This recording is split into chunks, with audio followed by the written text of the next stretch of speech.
तो देखो next topic हम डिस्कस करेंगे, important topic, line and A parabola. तो लाइन एंड ए पैराबोला, तो जैसे अपन ने सर्कल में डिस्कस किया था कि सर्कल के लिए कोई भी लाइन होती है तो लाइन उसको टच भी कर सकती है, उसको कट भी कर सकती है। तो जब लाइन सर्कल को टच करती है उसको हम बोलते हैं टेंजेंट, और लाइन जब सर्कल को कट करती है उसको बोलते हैं कॉर्ड। और उस पर अपन ने कंडीशन भी डिस्कस करी थी, जब लाइन सर्कल को टच करती है तो distance from centre equal to radius होता है, राइट। ये कंडीशन हम हमेशा लगाते हैं, यही लगाया था। और जब लाइन सर्कल को कट करती है तो distance from centre less than radius होता है। तो सिमिलर टाइप से पैराबोला में भी लाइन एंड ए पैराबोला होता है। तो पैराबोला में भी हम कॉर्ड पढ़ेंगे, पैराबोला में भी हम टेंजेंट पढ़ेंगे। तो आपकी जेई में क्या होता है, एनसीईआरटी में सिर्फ इक्वेशन ऑफ पैराबोला जो हमने डिस्कस करी। इक्वेशन ऑफ पैराबोला के अलावा दो टॉपिक इंपॉर्टेंट होते हैं, दो नहीं तीन, ज़्यादातर क्वेश्चन टेंजेंट, कॉर्ड, और तीसरा होता है नॉर्मल। इन तीनों पे आता है, जिसमें लाइन है और एक कर्व है। यहाँ पे कर्व कौन सा है, पैराबोला। तो लाइन जब पैराबोला को टच करेगी तो उसको बोलेंगे टेंजेंट, जब उसको कट करेगी उसको बोलेंगे कॉर्ड। और एक और लाइन होती है नॉर्मल। नॉर्मल कौन सी लाइन होती है, जब लाइन पैराबोला को 90 डिग्री पे कट करेगी तो वो हो जाएगी हमारी नॉर्मल।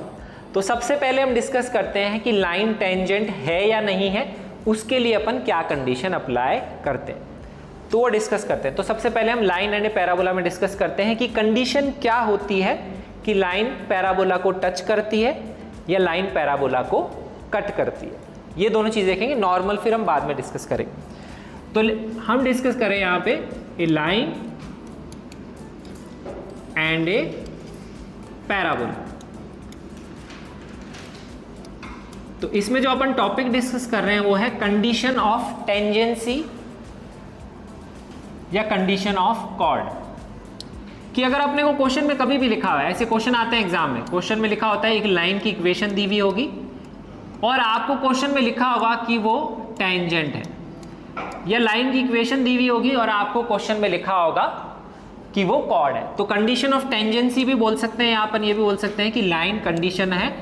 टेंजेंट की क्या कंडीशन होती है कि अगर कोई भी लाइन टेंजेंट है टू पैराबोला। सेम तरह से एक लाइन होती है जिसको हम बोलते हैं कॉर्ड।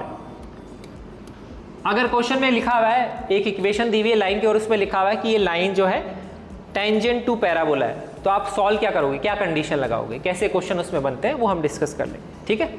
तो पहले एक डायग्राम बना लेते हैं पैराबोला। तो हम जो पैराबोला डिस्कस करते हैं वो स्टैंडर्ड पैराबोला है, जिसपे ही ज़्यादातर क्वेश्चन एग्जाम में आते हैं। बाकी पैराबोला के लिए भी हम कंडीशन निकाल सकते हैं, लेकिन जो स्टैंडर्ड पैराबोला है वो है ये y² = 4ax। ये वो पैराबोला होता है जिसकी एक्सिस क्या होती है, एक्स एक्सिस होती है, जो हमने डिस्कस किया था पहले की क्लास में जब हमने इक्वेशन ऑफ पैराबोला डिस्कस करी, ठीक है। तो यहाँ पे अपन क्या करते हैं, पहले एक डायग्राम बना लेते हैं समझने के लिए।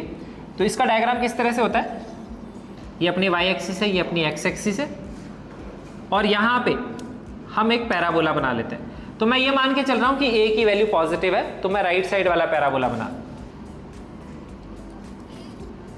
तो ये अपन पैराबोला बना लेते हैं। यहाँ पे ये हो गया अपना पैराबोला। अब हम यहाँ पे बनाएंगे एक लाइन। तो लाइन दो तरीके से देखो, एक है टेंजेंट और एक है कॉर्ड। टेंजेंट का मतलब एक ऐसी लाइन होती है जो इस पैराबोला को टच करेगी। तो जब आप टेंजेंट बनाने की कोशिश करो तो देखो कोई भी लाइन है तो लाइन बाहर से भी जा सकती है, वो इसको टच भी कर सकती है। अब जरूरी नहीं कि ऊपर ही बनाएंगे, आप कहीं पे भी बना सकते हो, नीचे भी बना सकते हो। टेंजेंट एक ऐसी लाइन है जो पैराबोला को टच करेगी। तो हम इसकी इक्वेशंस देखेंगे।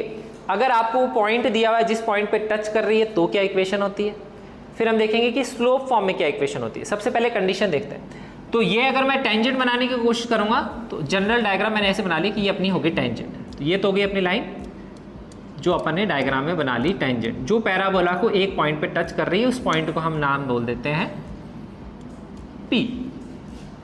और अगर मैं कॉर्ड की बात करूंगा तो कॉर्ड एक ऐसी लाइन होती है जो पैराबोला को कट करेगी, राइट। तो जैसे मैंने यहाँ पे लिखा हुआ है कॉर्ड, तो कॉर्ड कौन सी लाइन होगी, जो पैराबोला को एक दो पॉइंट पे कट करेगी। जैसे यहाँ पे आप ऐसे भी बना सकते हो, कैसे बना सकते हो, ऐसे बना सकते हो। जैसे अपन एक इंपॉर्टेंट कॉर्ड पढ़ते हैं जिसको लेटस रेक्टम बोलते हैं, तो लेटस रेक्टम भी कॉर्ड ही होती है क्योंकि वो अंदर पैराबोला को कट करती है। तो ये अपनी कॉर्ड होगी। तो इसके लिए क्या कंडीशन होती है, तो कंडीशन अपन कैसे सॉल्व करते हैं देखो। तो अब हम क्या करते हैं, जनरल कंडीशन सॉल्व कर लेते हैं। जनरल कंडीशन का मतलब क्या होता है, हम लाइन की इक्वेशन को मान लेते हैं y equal to mx plus c, और अब हम क्या करेंगे, हम कंडीशन लगाएंगे कि ये वाली लाइन इस पैराबोला के लिए टेंजेंट है या इस पैराबोला के लिए कॉर्ड है। तो टेंजेंट में एक इंपॉर्टेंट प्रॉपर्टी होती है कि अगर आप इस लाइन की इक्वेशन को इस पैराबोला के साथ सॉल्व करोगे तो आपका एक ही पॉइंट आएगा, क्योंकि वो एक ही पॉइंट पे टच कर सकता है।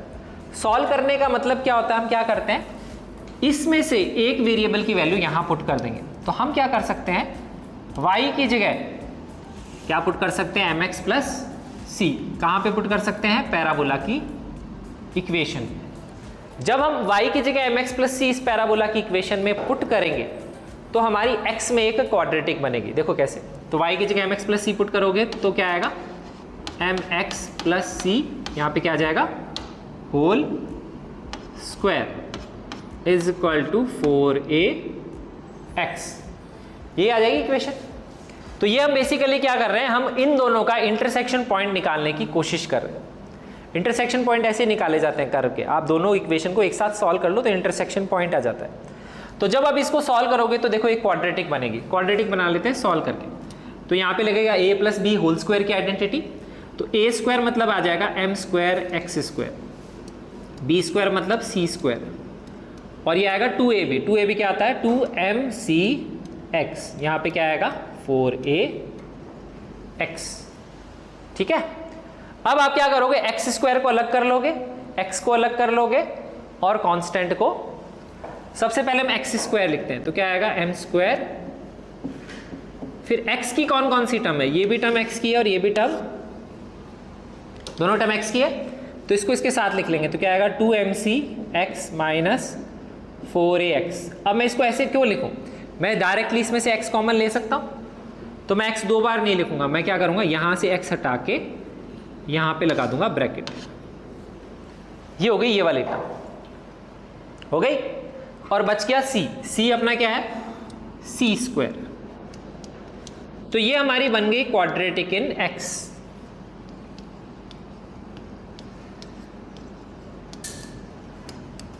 ये हमारी x में क्वाड्रेटिक बन गई। क्लियर है यहां तक। अब हमने जब ये क्वाड्रेटिक बनाई तो अब इस पे कंडीशन क्या लगाएंगे कि एक ही पॉइंट है। तो जब भी टेंजेंट की कंडीशन होती है, तो टेंजेंट की कंडीशन क्या होती है कि एक पॉइंट अगर आएगा तो मतलब x की एक ही वैल्यू आएगी, इंटरसेक्शन पॉइंट। लेकिन यहाँ पे क्वाड्रेटिक है तो x की दो वैल्यू आ रही है। इसका क्या मतलब है, इस क्वाड्रेटिक की जो दोनों x की वैल्यू आएगी वो सेम आएगी अगर हम टेंजेंट की बात करते हैं। तो अगर किसी भी क्वाड्रेटिक इक्वेशन को सॉल्व करने पे x की दोनों वैल्यू सेम है, मतलब वो हो गए रिपीटेड रूट्स। रिपीटेड रूट्स का मतलब हो गया डिस्क्रिमिनेंट इक्वल टू 0। और अगर आप कंडीशन लगाते हो कि ये लाइन कॉर्ड है, इसका मतलब जो आपने ये सॉल्व किया, ये इक्वेशन आई, कॉर्ड का मतलब हो गया वो लाइन दो पॉइंट पे कट करेगी। दो पॉइंट पे कट करने का मतलब इसमें से x को सॉल्व करने पे दो आंसर आने चाहिए। दो आंसर का मतलब हो गया डिस्क्रिमिनेंट ग्रेटर देन 0। तो जो कंडीशन लग रही है वो डिस्क्रिमिनेंट पे ही लग रही है। तो हम सबसे पहले डिस्क्रिमिनेंट की वैल्यू कैलकुलेट कर लेते हैं। तो डिस्क्रिमिनेंट का फॉर्मूला लगाते हैं।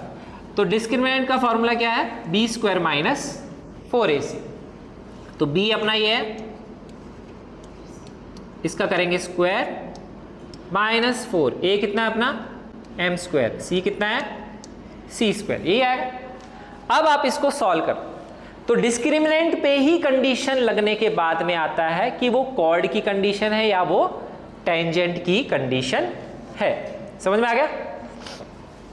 तो डिस्क्रिमिनेंट की कंडीशन यहाँ पे आएगा a माइनस बी का स्क्वायर, तो इसका स्क्वायर करेंगे तो आएगा 4m स्क्वायर c स्क्वायर, इसका स्क्वायर करेंगे तो आएगा 16a स्क्वायर, फिर माइनस 2ab, तो कितना आएगा 2 मल्टीप्लाई 2mc और ये आएगा 4a, और यहाँ पे आ जाएगा minus 4m square c square. ठीक है, तो अब यहाँ नोटिस करो, देखो 4m square c square cancel हो जाएगा, तो ये क्या आ जाएगा 16a स्क्वायर माइनस ये कितना आएगा 16, 4 4 जा 16 amc। तो डिस्क्रिमिनेंट में आप नोटिस करोगे तो 16a कॉमन आ जाएगा, ब्रैकेट में क्या आएगा, यहाँ पे a बच जाएगा, यहाँ बच जाएगा MC। तो ये वैल्यू आ जाएगी, ये आगे हमारी डिस्क्रिमिनेंट की वैल्यू। सबको समझ में आ गया यहाँ तक? डिस्क्रिमिनेंट क्यों निकाला कंडीशन के लिए, सबको क्लियर है? क्योंकि अब हम डिस्क्रिमिनेंट पे कंडीशन लगाएंगे। अगर डिस्क्रिमिनेंट की वैल्यू 0 होगी तो मतलब रिपीटेड रूट्स, रिपीटेड रूट्स मतलब वो क्या है, टेंजेंट है। अगर डिस्क्रिमिनेंट की वैल्यू ग्रेटर देन 0 होगी इसका मतलब 2 पॉइंट आएंगे, और अगर 2 पॉइंट आएंगे मतलब वो क्या है, कॉर्ड। सबको समझ में आ गया? तो डिस्क्रिमिनेंट पे देखो ये वाला डायग्राम, इसमें a तो हमने पॉजिटिव लिया है तो इस पे कंडीशन लगेगी, किस वाली चीज पे, इस पे a माइनस MC। अगर ये वैल्यू 0 के बराबर होगी तो वो तो हो जाएगी टेंजेंट, और अगर ये वैल्यू ग्रेटर देन 0 होगी तो हो जाएगी कॉर्ड। तो a माइनस MC पे कंडीशन लगाएंगे। तो कंडीशन ऑफ टेंजेंसी क्या होती है? तो अगर हम कंडीशन ऑफ टेंजेंसी की बात करेंगे या टेंजेंट की कंडीशन की बात करेंगे तो आप कंडीशन क्या लगाते हो, a minus MC equal to 0।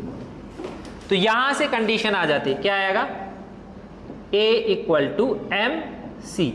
तो c की वैल्यू क्या आ जाएगी, a अपॉन m। ये कंडीशन ऑफ टेंजेंसी होती है।